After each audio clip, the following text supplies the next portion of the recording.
ताकि हमको refractive index से रिलेटेड सारे फॉर्मूले भी क्लियर रहे। सबसे पहले हमने रिफ्रैक्टिव इंडेक्स में क्या देखा था कि अगर हम glass with respect to air या वाटर का ले लेते हैं, चलो water with respect to air refractive index निकालना चाहते हैं तो स्पीड्स के थ्रू हम कैसे निकाल सकते हैं, बताइए जरा। क्या फॉर्मूला था स्पीड का? Speed of light in air upon speed of air in water, है ना। अच्छा, इसको हम ऐसे भी लिख सकते हैं कि अगर हम इसको दूसरा मीडियम, इसको पहला मीडियम माने तो यहाँ पे v1 अपॉन v2 भी, है ना। क्लियर? हाँ ठीक है। अब ध्यान से देखिएगा, इसी का दूसरा फॉर्मूला जो था हमारे पास, यानी कि आपका water with respect to air, इसका दूसरा फॉर्मूला जो रिफ्रैक्टिव इंडेक्स के टर्म में था वो क्या था?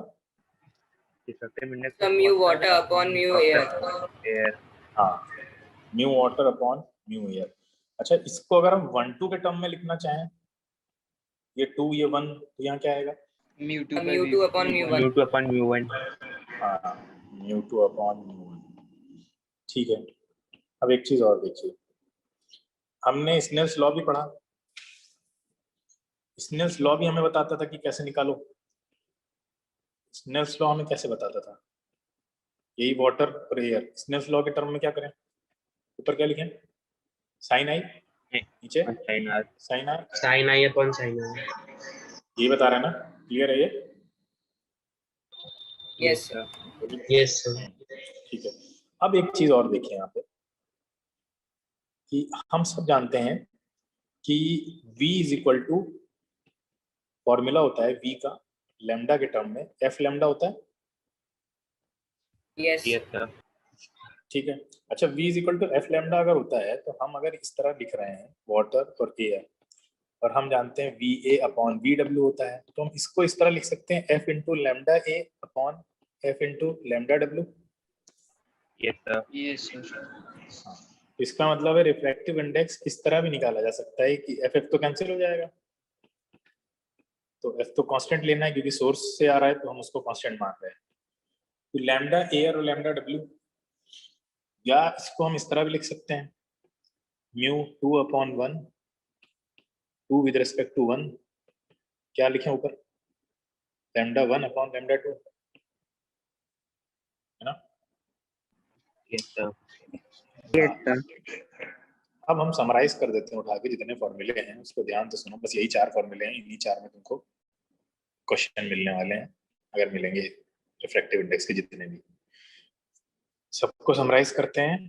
तो फाइनली हमारे पास रिफ्रैक्टिव इंडेक्स निकालने का फॉर्मूला क्या है? अगर refractive index medium 2 with respect to 1 है तो आप इसको निकाल सकते हैं v1 अपॉन v2 से। Then you can solve it through mu 2 upon mu 1, then sine i upon sine r, and last lambda 1 upon lambda 2। ठीक है, याद रहेगा ये इतने फॉर्मूले, लॉजिकल है सब, कोई रटने वाली बात नहीं है। क्लियर है सब बच्चे को? कोई डाउट होना नहीं चाहिए। ठीक, चलिए आगे चलते हैं हम लोग। अब आते हैं रिफ्रैक्शन थ्रू ग्लास स्लैब के बारे में बात करते हैं। बहुत इंपॉर्टेंट है, बहुत ही ज़्यादा इंपॉर्टेंट। कैसे होता है चलिए देखते हैं। मान लीजिए हमारे पास एक ग्लास स्लैब है, ठीक है। पहले हम लोग काम और करते हैं, पेज ले लेते हैं।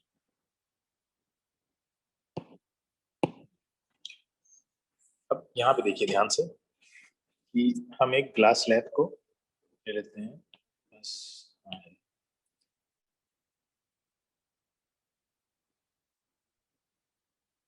ठीक है। ये हमारे पास मान लीजिए ग्लास स्लैब है। अब इस ग्लास स्लैब में ये जो है सरफेस, ये एयर है और ये भी एयर है।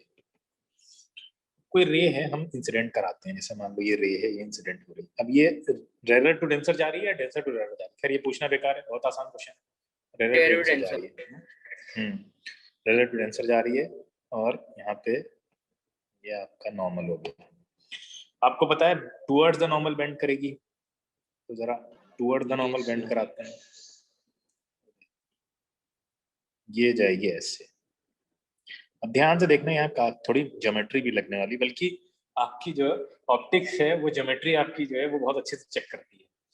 तो अगर ऑप्टिक्स हम लोग जितना अच्छे से पढ़ते जाएंगे ना, 10th लेवल में ही काफी लगेगी ज्योमेट्री। उसके बाद जब हम आपको थोड़ा एडवांस लेवल की चीजें बता रहे हैं ऑप्टिक्स में, तो ज्योमेट्री और ज्यादा इन्वॉल्व होती है इसमें, ज्योमेट्री बहुत ज्यादा यूज होती है ऑप्टिक्स में। अब यहाँ देखिए, जिसकी ज्योमेट्री वीक है तो अभी अच्छी हो जाएगी, अच्छी बात है। ये एंगल ऑफ इंसिडेंस होगा ना, और ये रे क्या कहलाएगी?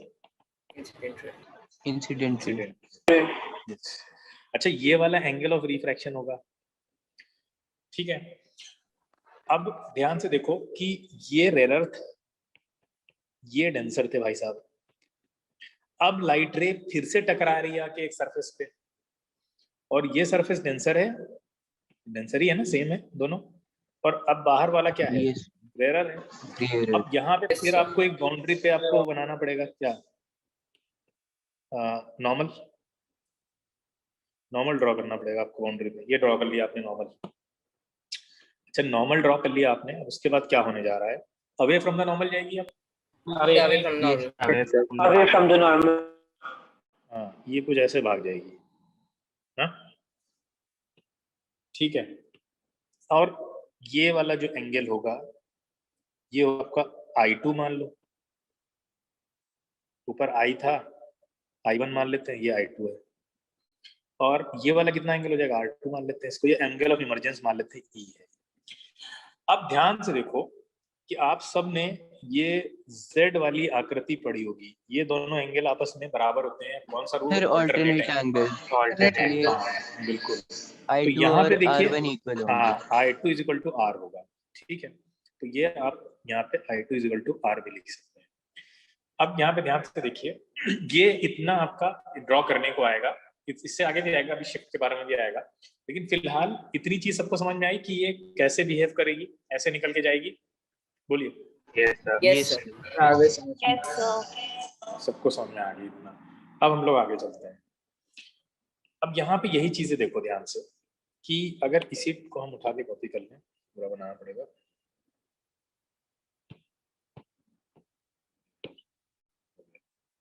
ठीक है,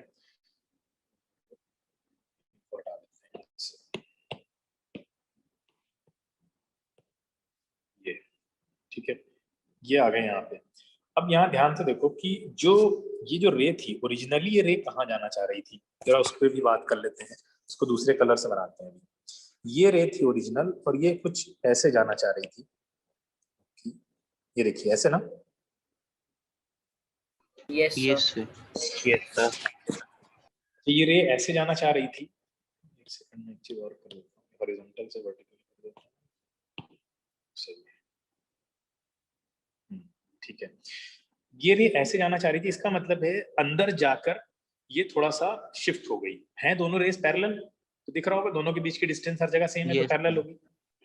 दोनों रेस पैरेलल है का मतलब, लेकिन ये एक लाइन में नहीं है, एक लाइन में नहीं है ना, पैरेलल है, लेकिन कहीं ना कहीं शिफ्टेड है टुवर्ड थोड़ा सा। तो ये मान लो जो शिफ्टिंग है, इसको हम डी बोलते हैं। अगर ये डी डिस्टेंस की शिफ्ट है, और ये जिस डायरेक्शन में शिफ्ट है, दो डायरेक्शन होती है, एक लेटरल एक वर्टिकल होती है ना, हॉरिजॉन्टल और वर्टिकल दो बोल सकते हैं। तो ये लेटरल डायरेक्शन में है, तो ये इसको इसलिए हम लेटरल शिफ्ट बोलते हैं, ठीक है। तो ग्लास स्लैब में आपने एक चीज देखी कि रे अंदर जाती है, रिफ्लेक्शन होता है, उसके बाद जब रे बाहर निकलती है तो अपनी ओरिजिनल पाथ के पैरेलल ही हो जाती है, ठीक है। यानी बहुत ज्यादा मतलब इधर उधर डायरेक्शनल चेंज नहीं आता है, लेकिन हाँ थोड़ा सा शिफ्ट आता है, पैरेलल शिफ्ट आ जाता है, लेटरल शिफ्ट जिसको बोलते हैं। अब क्वेश्चन हमसे क्या पूछ सकता है? हमसे क्वेश्चन ये पूछेगा कि ये बताइए जो ये तो बहुत आसान है, इतना क्वेश्चन एग्जाम में आएगा, 1-2 नंबर आपको मिल जाएंगे इतने बनाने के। यहाँ लिख देंगे आप लेटरल शिफ्ट होंगे, और जब फाइनली रे निकलेगी तो वो जो इमरजेंट रे है उसी के लेटरली शिफ्ट होकर निकलती है, पैरेलल होती है। लेकिन आपसे पूछता है लेटरल शिफ्ट बताइए कितनी, कौन कौन सी चीजों पे डिपेंड करती है। तो चलो हम लोग देखते हैं जरा एक सिमुलेशन। ये देखिए, आपको दिख रहा होगा ना, देखिए स्क्रीन पे क्लास लैब है ये, और इसमें हम बाकी चीजें दिखा देते हैं। सारी चीजें शो हो रही है देखिए अब, और लेटरल डिस्प्लेसमेंट शो नहीं हो रहा, चलो वो भी दिखा देते हैं। दिख रहा? अब यहाँ ध्यान से देखो, हम कुछ चीजें चेंज करेंगे और उससे फिर देखेंगे कि क्या चेंज हो रहा है या नहीं हो रहा है। सबसे पहली चीज क्या है कि आप देख रहे हैं कि जो एंगल ऑफ इंसिडेंस है पहले उस पर बात कर लेते हैं कि क्या एंगल ऑफ इंसिडेंस को चेंज करने से लेटरल शिफ्ट कम हो रही है या बढ़ रही है। पहले देख लो कितना यूनिट है, 7 पॉइंट समथिंग है, 7.5 है समझ लेते हैं, ठीक है 7.5 है। अब हम एंगल ऑफ इंसिडेंस को चेंज करते हैं, चलो एंगल ऑफ इंसिडेंस 49 है, ठीक है एंगल ऑफ इंसिडेंस को चेंज करते हैं, हम एंगल ऑफ इंसिडेंस को बढ़ा रहे हैं, बताइए क्या असर पड़ रहा है। सर जितना नॉर्मल के क्लोज है उतना लैटरल डिस्टेंस कम होता जा रहा है। एंगल ऑफ इंसिडेंस बढ़ाने से क्या हो रहा है, सिर्फ अभी इस पे फोकस करो और कोई बात lateral distance angle of displacement बढ़ता है। हाँ बस अगर आप एंगल ऑफ इंसिडेंस को कम करेंगे तो लेटरल डिस्प्लेसमेंट कम होता चला जाएगा, ठीक है क्लियर। एंगल ऑफ इंसिडेंस बढ़ाने से लेटरल डिस्प्लेसमेंट बढ़ता है, डायरेक्टली प्रोपोर्शनल है, याद है, ठीक है। अब आगे चलते हैं, दूसरा फैक्टर देखते हैं किस पे डिपेंड कर रहा है। जरा हम ये थिकनेस जो है ग्लास की उसको भी जरा देखते हैं कम ज्यादा करके, कि थिकनेस पे कोई असर पड़ रहा है या नहीं पड़ रहा है। देखिए थिकनेस हमने बढ़ाई है कम की है, बढ़ाई है ना, बढ़ाई, ये कम हो रही है, ये कम हो रही है, ये हम बढ़ा रहे हैं थिकनेस, बताओ क्या हुआ, बढ़ी या कम हुई। बढ़ रही है, जितनी थिकनेस बढ़ी उतना लैटरल डिस्प्लेसमेंट बढ़ रही है ना, इसका मतलब थिकनेस बढ़ाने से भी बढ़ रही है, ग्लास स्लैब की थिकनेस बढ़ाइए तो भी आपकी जो लेटरल डिस्प्लेसमेंट वो भी बढ़ रहा है, क्लियर है। तीसरी चीज जिसपे ये चीज डिपेंड करती है वो है आपका रिफ्रैक्टिव इंडेक्स, यानी जो मटेरियल आप ले रहे हैं उसका रिफ्रैक्टिव इंडेक्स कितना है। थर्ड चीज ये है जिस पे डिपेंड करती है। दो चीजें कौन कौन सी हैं, एंगल ऑफ इंसिडेंस बढ़ाओ तो बढ़ेगी, लेटरल डिस्प्लेसमेंट बढ़ जाएगा। अगर आप ग्लास स्लैब की थिकनेस को बढ़ाएंगे तो बढ़ जाएगी, और थिकनेस को अगर आप कम करते हैं, देखिए हमने कम कर दी ले जाके, तो देखिए कम हो गई है, जो ये है का लेटरल डिस्प्लेसमेंट है वो कम हो चुका है, ठीक है देख लिया हमने। वापस चलते हैं,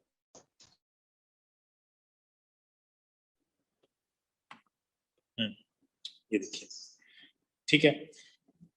तो कौन कौन से फैक्टर्स हैं जिस पे डिपेंड कर रही है, आपकी थिकनेस ऑफ द स्लैब पे डिपेंड करेगी कितना थिकनेस है उसकी, दूसरा है रिफ्रैक्टिव इंडेक्स जो ग्लास आपने यूज किया है उसका, एंगल ऑफ इंसिडेंस और वेवलेंथ ऑफ इंसिडेंट लाइट, ठीक है। वेवलेंथ पे क्यों, अब समझ में आ गया होगा वेवलेंथ पे क्यों डिपेंड करेगी, वेवलेंथ पे क्यों डिपेंड करेगी,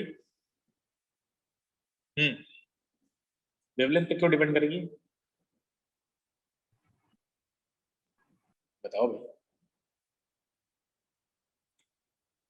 अरे वेवलेंथ भी स्पीड से रिलेटेड है ना डायरेक्टली, वेवलेंथ पे इसलिए डिपेंड कर रही है कि वेवलेंथ जो होती है वो रिफ्रैक्टिव इंडेक्स के इनवर्सली प्रोपोर्शनल होती है, बोलो ये बात पता है।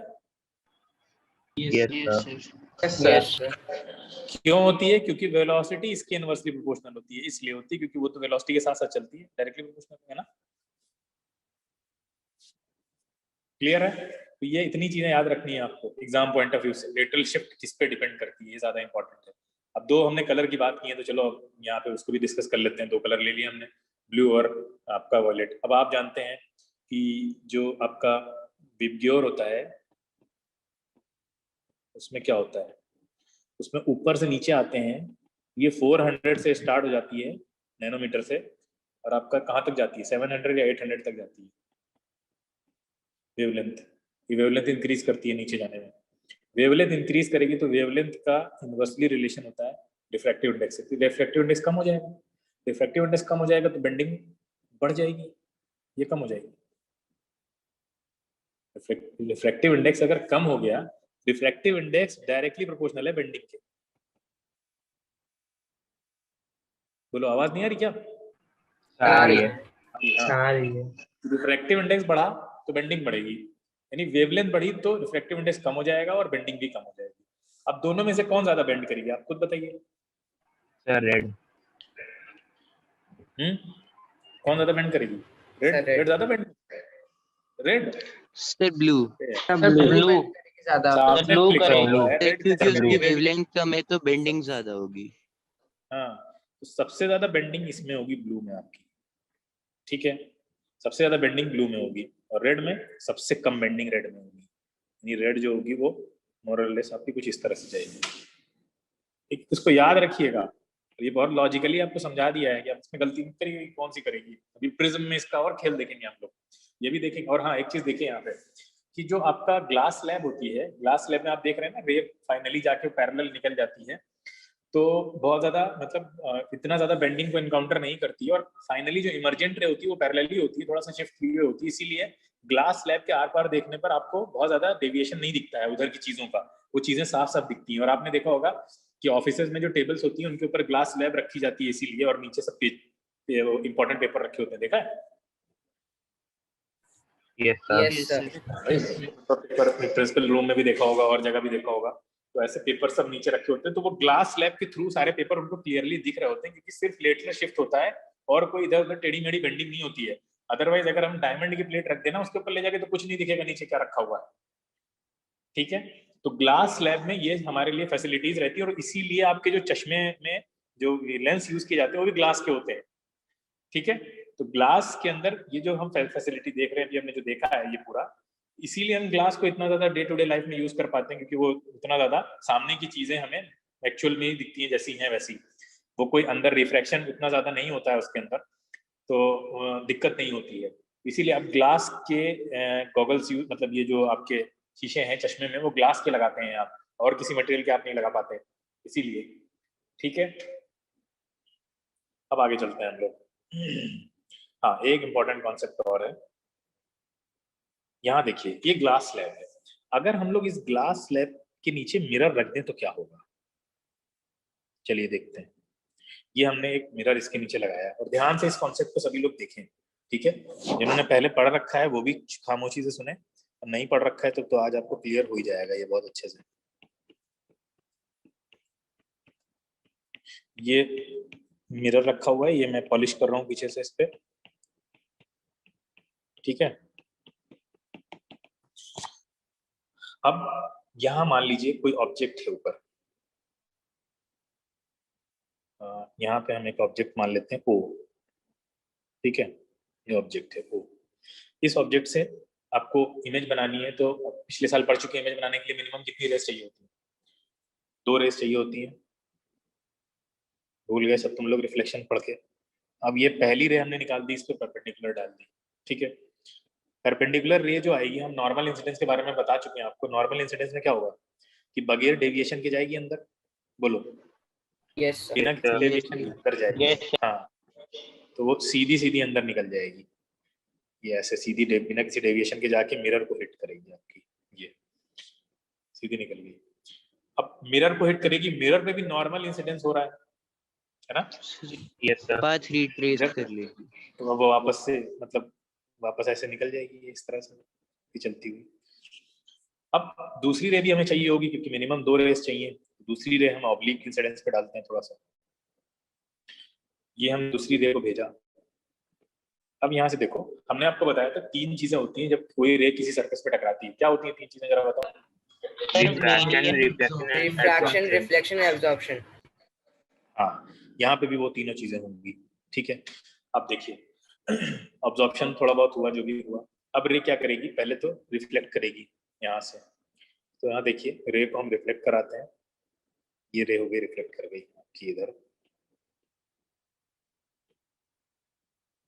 ये इस तरह से ये रे रिफ्लेक्ट कर गई आपकी,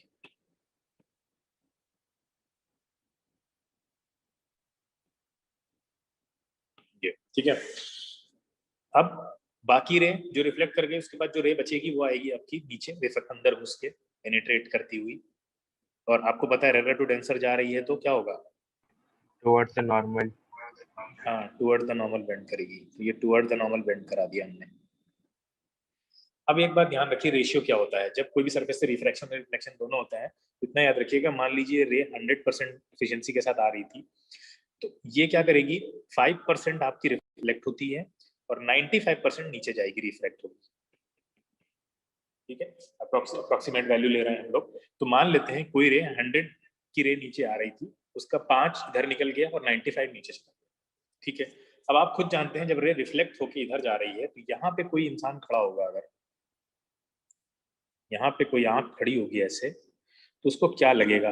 वो तो स्ट्रेट लाइन में ही देख सकती है ना आंख, तो उसको लगेगा ये रे पीछे से आ रही है कहीं से, है ना? उसको ये लगेगा ना ये यहाँ कहीं से आ रही है, बोलो बोलिए भाई। Yes, sir. yes sir, उसको रे ये पीछे से आती हुई कहीं ना कहीं दिखेगी। इमेज वो मान लीजिए इसकी जो इमेज है ओ की, वो यहाँ कहीं बन गई, मान लीजिए I1 बन गई इमेज। अब यहाँ पे रे आई, दूसरे सरफेस पे रे टकराई, मिरर ऑलमोस्ट 100% रिफ्लेक्टिंग सरफेस कहलाता है, तो उस पर रे पूरी तरह रिफ्लेक्ट हो जाती है, उसमें कुछ भी वेस्टेज नहीं होता है एब्जॉर्प्शन में या किसी और चीज में। तो अब यहाँ पे आप नॉर्मल बनाइए, मान ली इस तरह से रिफ्लेक्ट कर जाएगी मिरर से जो रे निकली है, पूरी रे आपकी रिफ्लेक्ट कर गई, रिफ्लेक्ट कर गई, नॉर्मल बना लीजिए, ये आपका कुछ इस तरह से नॉर्मल आ जाएगा। ये रिफ्लेक्ट करके अब ये इस बाउंड्री पे आई है, इस बाउंड्री से क्या होगा बताइए? दो चीजें होंगी ना इस बाउंड्री पे, फिर से कौन कौन सी? रिफ्लेक्शन और रिफ्रैक्शन फिर होगा, एब्जॉर्प्शन तो होगा ही, इसको हम नेग्लेक्ट करके चल रहे हैं। रिफ्लेक्शन भी होगा, रिफ्रैक्शन भी होगा। रिफ्लेक्शन में मान लेते हैं ये रे आपकी यहाँ से ये यहाँ रिफ्लेक्ट हो गई, ठीक है, ये आपकी रे थोड़ा और कर लेते हैं, हाँ, ये रे रिफ्लेक्ट हो गई और कुछ रे क्या होगी अब रिफ्रैक्ट होगी, तो अवे फ्रॉम द नॉर्मल है तो ऐसे जाएगी, ठीक है, कुछ इस तरह से निकल जाएगी।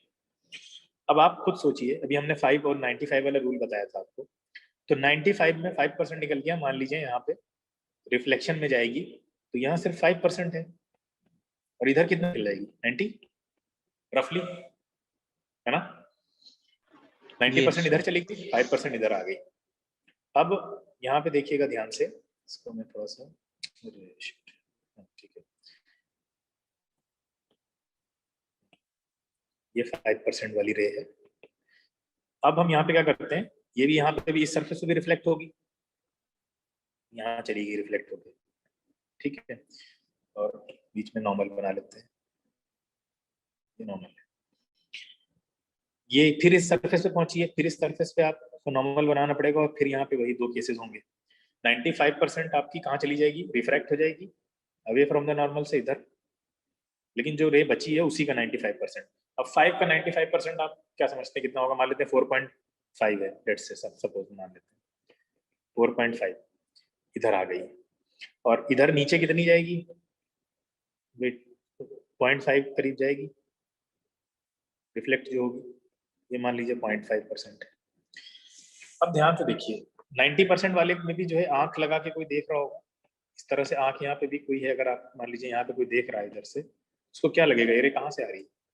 पीछे से आ रही है, तो इसको पीछे प्रोड्यूस करेगा वो इमेज, कहाँ मिलेगी अदरवाइज उसको? यहाँ कहीं इमेज मिलेगी इसकी, ठीक है। इसी तरह से यहाँ पे भी कोई देख रहा हो अगर इस पॉइंट पे, तो ये जो 4.5% वाली है ये पीछे प्रोड्यूस करेगा वो इसको बैकवर्ड, और ये आप सब रियल वर्चुअल इमेज में आप सब जानते हैं, ये सब इसको पीछे स्ट्रेट लाइन में ही आंख हमारी देख सकती है। ये I2 इमेज बन रही है, ये I3 इमेज बन रही है। अब आप खुद सोचिए कि यहाँ 100% इंटेंसिटी की रे निकली थी, आपसे क्वेश्चन पूछेगा कि बताइए जो इमेजेस हैं इनमें से सबसे ज्यादा इंटेंसिटी वाली कौन सी है? क्या आंसर होगा?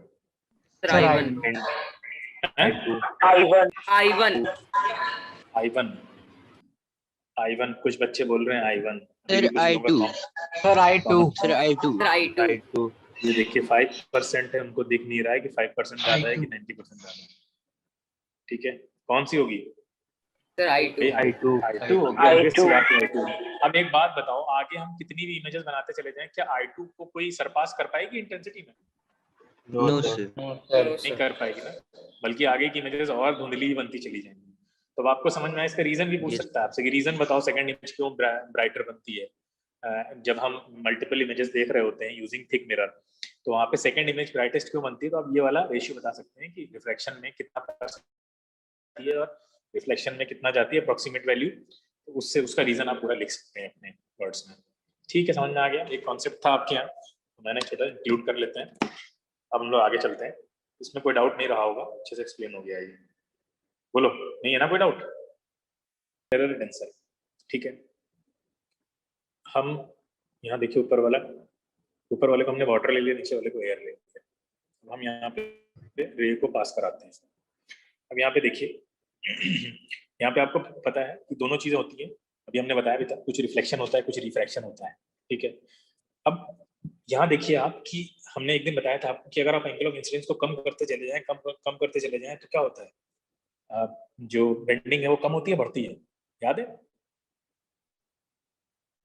कुछ नहीं याद, बेंडिंग कम एंगल ऑफ होती है। कम होती जाती है। हाँ कम होती जाती है, क्योंकि फिर नॉर्मल पे पहुंच के बिल्कुल नॉर्मल इंसिडेंस हो जाता है, बेंडिंग जीरो हो जाती है, याद है? बोलो। Yes sir. हाँ Yes, sir. Yes, sir. Bending कम हो जाती है। इसी तरह से आज हम इसका अपोजिट करने वाले हैं कि अगर हम इसको बढ़ाते चले जाएं, बढ़ाते चले जाएं, बढ़ाते चले जाएं और इंक्रीज करते चले जाएं, देखो बेंडिंग बढ़ती जा रही है, ठीक है।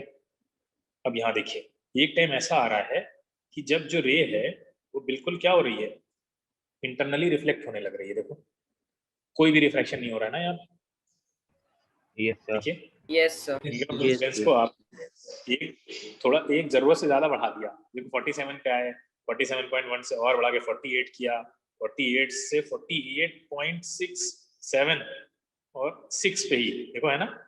ये देखो, अब देखो ध्यान से 48.1 है, 48 पॉइंट, बहुत ज्यादा स्लो नहीं हो पा रहा है, बहुत मजेदार चीज अभी आपको समझाते हैं, रुक जाओ यार।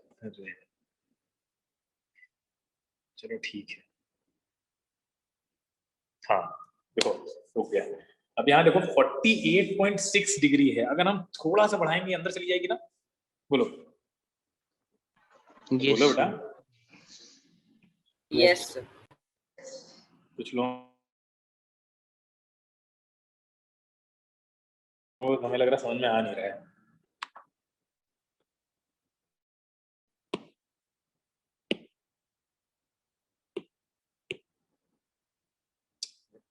कहाँ गया? देखो इसको ध्यान से, यहाँ पे देखो कि ये लाइन 48.6 तक पहुंचा था और जरा सा हम बढ़ाएंगे ना ये फिर अंदर आ जाएगी पूरी तरह से, इस तरह से 48.6 पे क्या होता है, बिल्कुल बाउंड्री लाइन पे आ जाती है, ठीक है। यानी कि हुआ क्या है, हुआ एक्चुअल में ये है कि आप अगर किसी रे को इस तरह से, देखिए कोई रे है, अगर डेंसर टू रेयर जा रही है, कोई भी रे डेंसर टू रेयर जा रही है, नीचे वाला हमने डेंसर मीडियम ले रखा है, सपोज करिए ये सब आपका वाटर है, ठीक है, ये आपका डेंसर मीडियम है, नीचे वाले को हमने डेंसर मीडियम ले रखा है, ठीक है। अच्छा डेंसर मीडियम है तो हम जब रे को डेंसर टू रेयर भेजते हैं, ये हमारा हो गया नॉर्मल, ये नॉर्मल हो गया।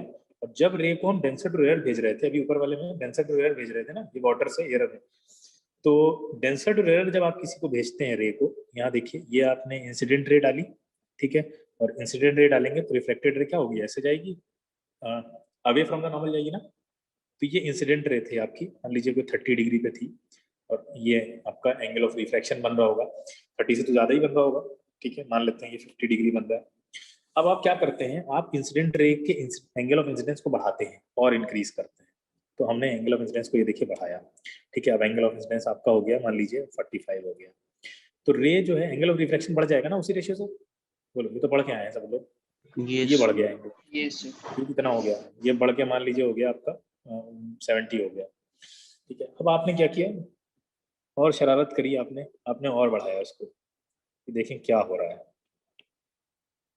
तो ये अब यहाँ पे जब आप बढ़ाते हुए लाए, अब आपने एक अजीब सी विचित्र सी चीज देखी, आपने क्या देखा कि एंगल ऑफ इंसिडेंस को आपने इतना बढ़ाया, यहाँ पे मान लीजिए इसको आपने बढ़ा के 50 डिग्री कर दिया एंगल ऑफ इंसिडेंस को।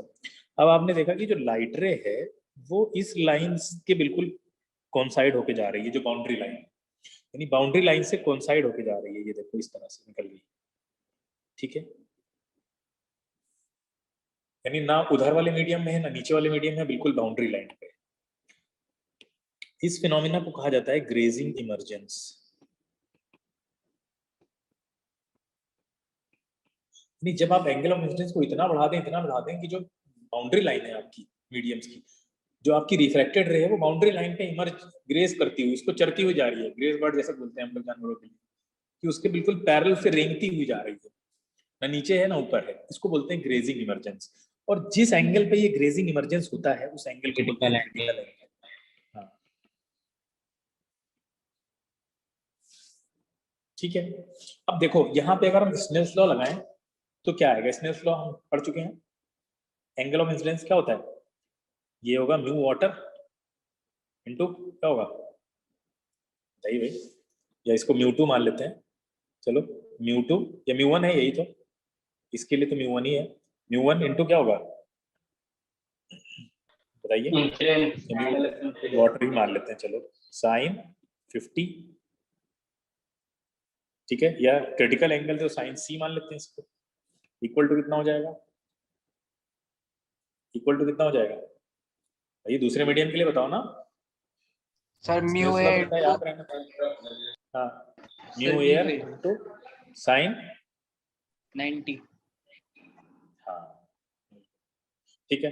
अब देखो यहाँ पे mu water into sine C equal to mu air कितना होता है 1 होता है, ठीक है, साइन 90 भी 1 होता है। तो आपको यहाँ से म्यू वाटर की वैल्यू मिल गई 1 साइन सी। ये रिलेशन होता है आपका रिफ्रैक्टिव इंडेक्स और क्रिटिकल एंगल में, यानी कोई भी मीडियम का यहाँ पे कोई भी हो सकता है, वाटर की जगह पे आप कुछ भी ले सकते हैं, खाली म्यू ले सकते हैं, क्योंकि जब आप म्यू लेंगे खाली तो उसका मतलब ये होता है कि दूसरा मीडियम कौन सा है, वाटर एयर है, ठीक है। हाँ, यहाँ पे कोई भी हो सकता है 1 साइन सी।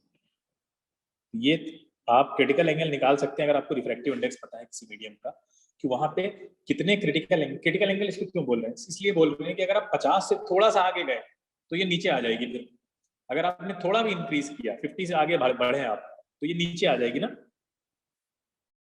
नीचे कहाँ आ जाएगी, yes sir, same medium total internal reflection, बिल्कुल सेम मीडियम में आने वाली है। ये आप इंक्रीज करिए, चलो भाई करके देख लेते हैं। तो हमने थोड़ा सा 50 से आगे बढ़ाया और ये भाई आपका टोटली रिफ्लेक्ट करने लगी नीचे आके, ये देखिए जैसे ही आपने इसको 50 से इंक्रीज किया, ठीक है, ये मान लीजिए आपने बढ़ाया है 55 कर दिया तो ये रिफ्लेक्ट करने लगे। अब आपको पता है ये वाला भी एंगल कितना बन रहा होगा 55, क्योंकि सेम बनता है angle of incidence angle of reflection. इसको बोलते हैं total internal reflection, TIR।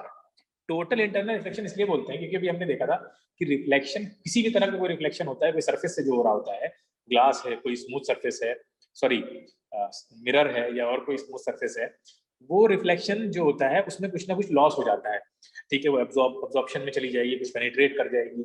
100% reflection नहीं होता है, 100% रिफ्लेक्शन सिर्फ और सिर्फ यही होता है आपका TIR में, ठीक है। इसमें कोई लॉसेस नहीं होते हैं आपके, अदर लॉसेस नहीं होते हैं कि रिफ्रैक्शन में लॉस हो गया या एब्जॉर्प्शन में लॉस हो गया, इस केस में नहीं होते हैं। इस केस के प्रैक्टिकल इंपॉर्टेंस बहुत हैं। एक बहुत ही इंपॉर्टेंट है जो आजकल आप जैसे हम नेट यूज कर रहे हैं ना, फाइबर नेट, तो जो फाइबर के जो वायर होते हैं उसमें इसी से जो सिग्नल है वो भेजे जाते हैं यहाँ से वहाँ, तो इसीलिए इतना तेज चलते हैं वो, फास्ट लाइट की स्पीड से चलते हैं, ठीक है। इससे पहले वो कॉपर यूज होता था वायर, चलो उसको फिर हम डिस्कस करेंगे एप्लीकेशन वाले पार्ट में। भी आपको TIR समझ में आया कि TIR तभी होगा जब आपका angle of incidence critical angle को पार कर जाए। देखो यहाँ पे पार कर गया ना, 55% हो गया ना, 55 डिग्री हो गया, 55 बड़ा है ना 50 से। तो कोई भी रेट के लिए TIR होने के लिए कंडीशंस क्या क्या है, पहला कि डेंसर टू रेरर जाना चाहिए उसको, रेरर टू डेंसर में ये नहीं होगा, डेंसर टू रेरर जाना चाहिए, और उसका जो एंगल ऑफ इंसिडेंस है वो इतना बढ़ जाए कि वो क्रिटिकल एंगल को क्रॉस कर जाए, तो वहां पे TIR का फिनोमेना होगा, यानी टोटली इंटरनल रिफ्लेक्शन होना स्टार्ट हो जाएगा। बोलो इतनी बात समझ में आई सब बच्चों को? यस हाँ, किसी को नहीं आई है तो वो दोबारा पूछ सकता है, टोटल इंटरनल रिफ्लेक्शन और क्रिटिकल एंगल के बीच में क्या रिलेशन है, ठीक है। और ये वाला ये रिलेशन तो आपको बहुत अच्छे से याद रखना है कि 1/sin c होता है अगर आपको क्रिटिकल एंगल निकालना हो किसी का भी, यानी किसी मीडियम में भी अगर आप पता करना चाहते हो कि बताइए अच्छा अगर वाटर की जगह हम ग्लास ले लेते हैं तो बताओ उसमें क्रिटिकल एंगल कितना होता है, यानी कितना हमें एंगल ऑफ इंसिडेंस को कितना रखना पड़ता है TIR होने के लिए। तो अगर आपको क्रिटिकल एंगल नहीं पता है तो आप कैसे फिर उस हिसाब से उसको एडजस्ट करेंगे। तो अब देखिए खुद ही आप जानते हैं कि ग्लास का अगर आपको रिफ्रैक्टिव इंडेक्स पता हो, ग्लास का रिफ्रैक्टिव इंडेक्स कितना होता है बताओ? 1.5। हाँ 1.5 होता है। तो 1.5 से अब आप ये निकाल सकते हैं कि क्रिटिकल एंगल ग्लास के लिए कितना होगा, निकाल सकते हैं ना, यहाँ पे रख के बोलो, बिल्कुल निकाल सकते हैं। सी, यहाँ पे हम सी निकाल लेंगे इससे, तो हमें पता चल जाएगा ग्लास का क्रिटिकल एंगल कितना होता है, यानी उससे ज्यादा रखोगे तो ग्लास में टोटल इंटरनल रिफ्लेक्शन स्टार्ट हो जाएगा। इसी तरह से डायमंड का निकाल सकते हैं आप, ये फॉर्मूला आपको पता है, तो अगर आपको रिफ्रैक्टिव इंडेक्स पता है तो क्रिटिकल एंगल निकल आएगा, और अगर क्रिटिकल एंगल पता है तो रिफ्रैक्टिव इंडेक्स निकल आएगा, ठीक है। समझ में आ गया सबको? हाँ Please re-explain TIR once. TIR को एक्सप्लेन करना है। Yes, sir. TIR हमने बताया कि जब कभी भी कोई लाइट रे डेंसर टू रेरर मीडियम में जाती है, ये डेंसर मीडियम था आपका, ये रेरर मीडियम था। इसके लिए पहली कंडीशन ही है कि लाइट रे को डेंसर टू रेरर में जाना होगा। जब कोई लाइट रे डेंसर टू रेरर जाती है तो एक पर्टिकुलर एंगल के बाद जब आप एंगल ऑफ इंसिडेंस को इंक्रीज कर रहे होते हैं लगातार, जैसे यहाँ पे देखिए ये लाइट रे है, ठीक है, ये लाइट रे है, देखो यहाँ पे ध्यान से, ये लाइट रे है डेंसर टू रेरर जा रही नहीं, वाटर से एयर में जा रही है, डेंसर है मीडियम वाटर और एयर रेरर है। तो अगर आप इसके एंगल ऑफ इंसिडेंस को बढ़ाते जाते हैं, इंक्रीज करिए और इंक्रीज करिए, इतना इंक्रीज करिए कि उसका वो क्रिटिकल एंगल से आगे निकल जाए उसका, ठीक है। यानी क्रिटिकल एंगल वो एंगल होता है जो इसको इंटरनल रिफ्लेक्शन से रोकता है, यानी इसको रेरर मीडियम में ही रखता है, जो रिफ्रैक्टेड रे है उसको रेरर मीडियम में ही रखेगा। लेकिन अगर आप एंगल ऑफ इंसिडेंस को इतना बढ़ा दें तो वो क्या होता है कि जो लाइट रे है वो इंटरनली रिफ्लेक्ट करना स्टार्ट कर देती है, रिफ्रैक्शन बंद हो जाता है, रिफ्लेक्शन स्टार्ट हो जाता है। तो देखिए यहाँ पे पूरा सारी लाइट रे जितनी भी जा रही थी, अब कोई भी रिफ्रैक्ट दिख रही है आपको? नहीं दिख रही है ना, सारी इंटरनली रिफ्लेक्ट होना स्टार्ट हो गई है।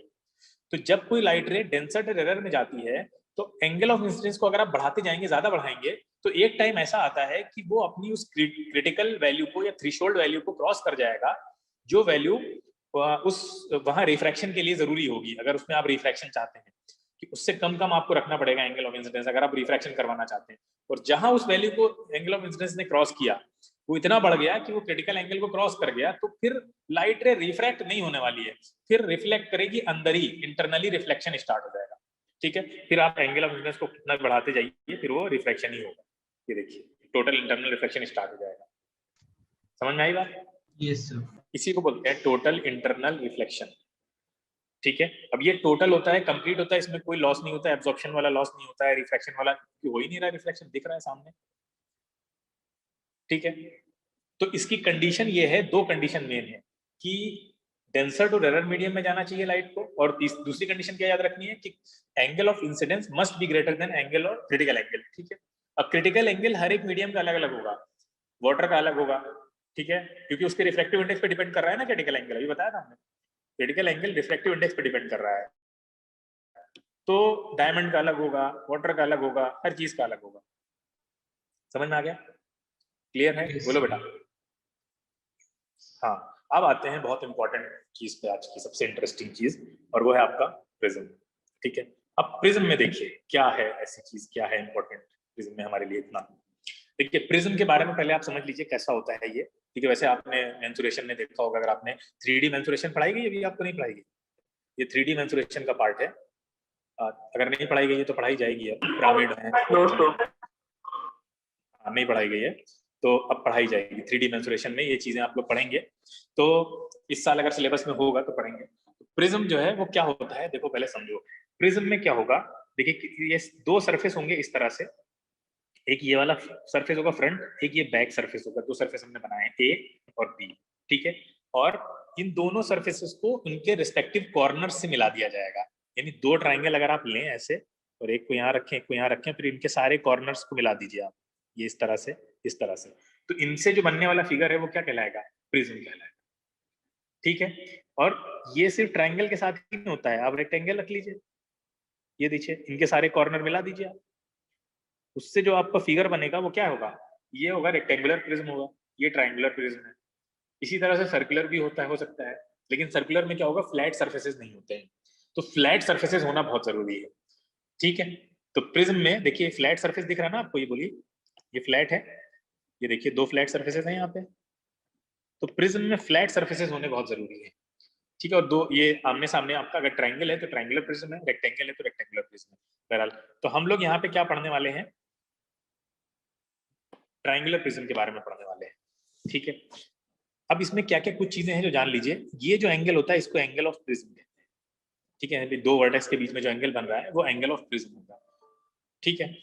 अब उसके अलावा और क्या क्या चीजें हमें देखनी है, हम देखो ये पूरे प्रिज्म को एक साथ कैरी नहीं करेंगे हर जगह, हम आगे का फेस बनाएंगे खाली, इसके बारे में हमें जो जो चीजें पढ़नी होंगी वो हम आगे का फेस बनाकर पढ़ेंगे, यानी ट्राइंगल बना लेंगे, यानी 2D फिगर बनाएंगे हम इसका।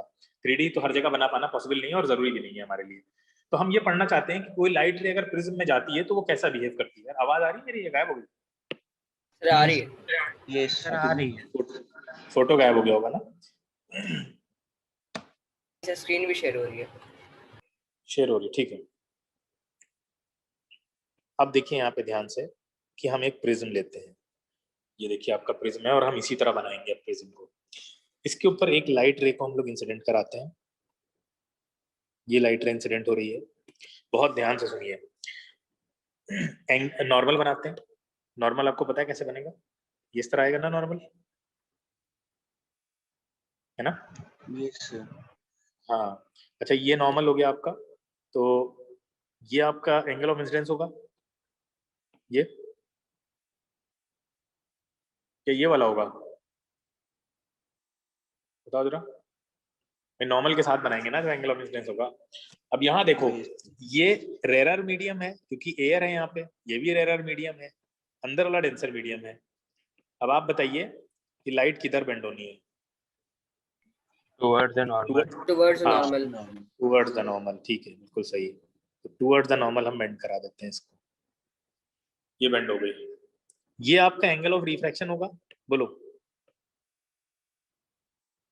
ठीक है, ये अब मान लेते हैं ये R1 है, मान लो पहली बार रिफ्लेक्ट हो रही है, दूसरे सरफेस पे पहुंची, अब डेंसर टू रेरर जा रही है। जरा नॉर्मल बनाते हैं, ध्यान से देखो, कुछ इस तरह से नॉर्मल होगा इसका। ठीक है, ये वाला एंगल ऑफ इंसिडेंस होगा, बोलो। Yes sir. तो इसको हम लोग मान लेते हैं R2 मान लेते हैं, इसको R1 माना था, इसको R2 मान लेते हैं। अच्छा, अब क्या होगा? अवे फ्रॉम द नॉर्मल या टुवर्ड्स द नॉर्मल?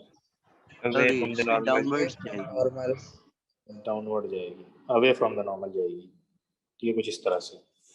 और इस एंगल को हम लोग एंगल ऑफ इमरजेंस बोल देते हैं।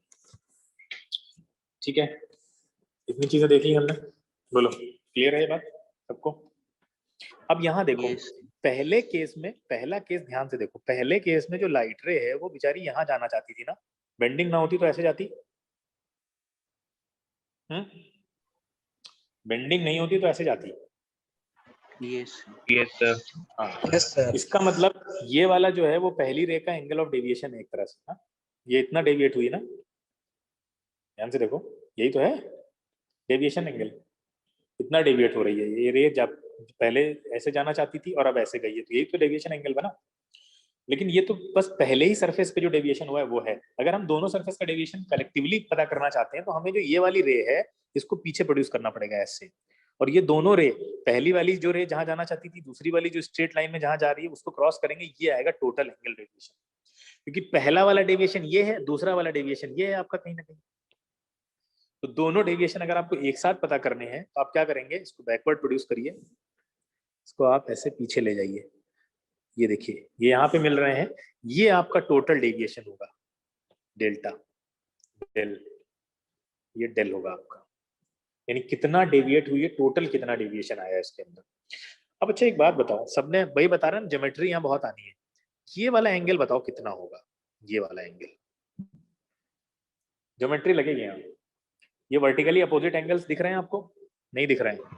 यहाँ पे देखिए आई आपका इस पूरे एंगल के बराबर होगा। Yes, sir. यस है? तो क्या हम इस वाले एंगल को क्या लिख सकते हैं? I minus R1, I minus R, R1 minus I नहीं, आई माइनस R1, आई बड़ा है। हाँ ठीक है। अच्छा इधर दूसरे केस में भी हम लोग इसी तरह कुछ लिख सकते हैं, यहाँ पे देखो, यहाँ क्या लिख सकते हैं? Sir E minus R two, क्या लिख सकते हैं? E minus R2. हाँ, E minus R2, E minus R2 यहाँ पे। ठीक है, इन रेस को थोड़ा सा अगर हम पीछे मिलाते हैं, अब एक चीज देखो यहाँ ध्यान से, हम एक फिगर को यहाँ पे ड्रॉ कर रहे हैं, बहुत ध्यान से देखना सभी लोग, यहाँ पे थोड़ा सा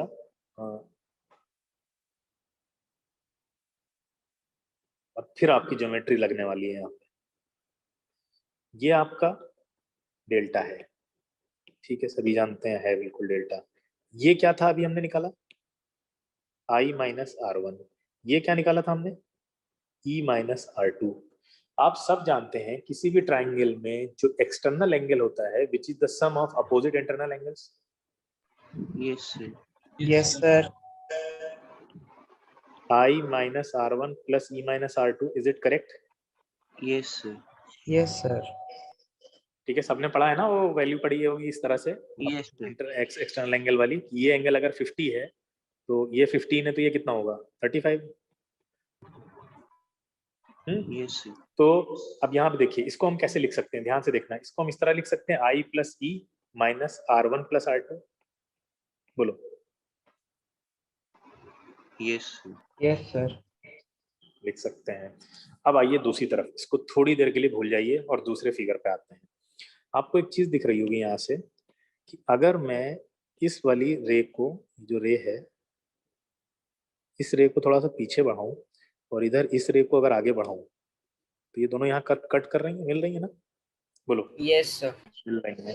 अच्छा, आप एक क्वाड्रिलेटरल देख पा रहे हैं क्या? Yes, sir. बोलिए, देख पा रहे हैं या नहीं? जो मैं बना रहा हूँ क्वाड्रिलेटरल, बोलो बेटा। Yes, sir. नहीं दिख रहा? Yes, sir. दिख रहा है। चलो फिर इसी को अलग कर लेते हैं, ध्यान से सुनना। ये देखिए कैसे बन रहा है ये। अच्छा छोड़ो, इस क्वाड्रिलेटरल को छोड़ो, ये वाले को देखो। ये वाले को देख पा रहे हो? ये तो बड़ा सा है तो दिख रहा होगा। Yes, sir. देख रहा है? Yes, sir. हाँ चलो चलो, आओ इन्हीं को ले लेते हैं नीचे। ये आपका ऊपर वाला एंगल ऑफ प्रिज्म वाला है, ये ए है आपका, और नीचे वाली जो दो चीजें हैं वो आपकी ये कुछ इस तरह से, ये। ठीक है, अब आप खुद बताइए कि ये दोनों एंगल 90 डिग्री है ना? Yes, sir. Yes, sir. अच्छा, ये वाला जो एंगल है, इस ट्राइंगल को अगर हम देखें ध्यान से, ये वाला ट्राइंगल देखो ध्यान से, जिसमें R1 R2 दो वैल्यू दी हुई है, तो क्या ये वाले को हम 180 माइनस R1 प्लस R2 लिख सकते हैं? ये भी ज्योमेट्री Yes, sir. लिख सकते हैं। ये वाला एंगल आपका कहीं ना कहीं 180 माइनस R1 प्लस R2 होगा। अब एक चीज और आपने बचपन में पढ़ी होगी कि क्वाड्रिलेटरल के एंगल्स का सम 360 डिग्री होता है। इसका मतलब A plus 90 plus 90 plus 180 minus R1 plus R2 is equal to 360 है। ठीक है, Yes, sir. बोलो। ये लोग मिलके इसको कैंसिल कर देंगे। Yes, sir. A plus 360 minus R1 plus R2 is equal to 360. This will cancel out this and we will finally get A is equal to R1 plus R2. बोलो। Yes, sir. है ना? बहुत simple है, अभी तक कोई complicated चीज लगी नहीं होगी। ऐसी लगी है कोई? अभी तक ऐसी कोई चीज लगी है कि मतलब ये तुम्हारे लेवल से बाहर है समझने? नहीं लगी ना? बहुत आसान है सब। अब देखो यहाँ पे R1 प्लस R2 को हम यहाँ पुट कर सकते हैं क्या? ये कर सकते हैं, तो क्या मिलेगा हमें? Sir, I plus E minus A. I plus E minus A मिलेगा। ठीक है, समझ में आया ये A कहाँ से आ गया? किसी बच्चे को कोई दिक्कत अब तक समझने में किसी तरह से? कुछ भी नहीं ना? तो ये दो फॉर्मूले सिंपल से फॉर्मूले हैं जिनका डेरिवेशन एसएससी बोर्ड में दे नहीं रखा है, या टीचर पढ़ाते नहीं है, जनरली हम दे भी नहीं रखा है, सिलेबस में है भी नहीं, लेकिन आपको समझना जरूरी है कि आए कहाँ से। डायरेक्टली पढ़ा दिए जाएंगे, अगर स्कूल में भी नहीं पढ़ाया गया तो पढ़ाया जाएगा। तो ठीक है, तो ये दो फॉर्मूले हैं, एंगल ऑफ प्रिज्म का फॉर्मूला ये वाला R1 प्लस R2 के टर्म में, और एंगल ऑफ डेविएशन का ये वाला फॉर्मूला। ठीक है, तो इस पे क्वेश्चन बनता कैसे है ये हमने पढ़ लिया, इसका यूज क्या है? इसका यूज है, देखिए हम आपको एक क्वेश्चन देने जा रहे हैं, बहुत अच्छा क्वेश्चन है वो।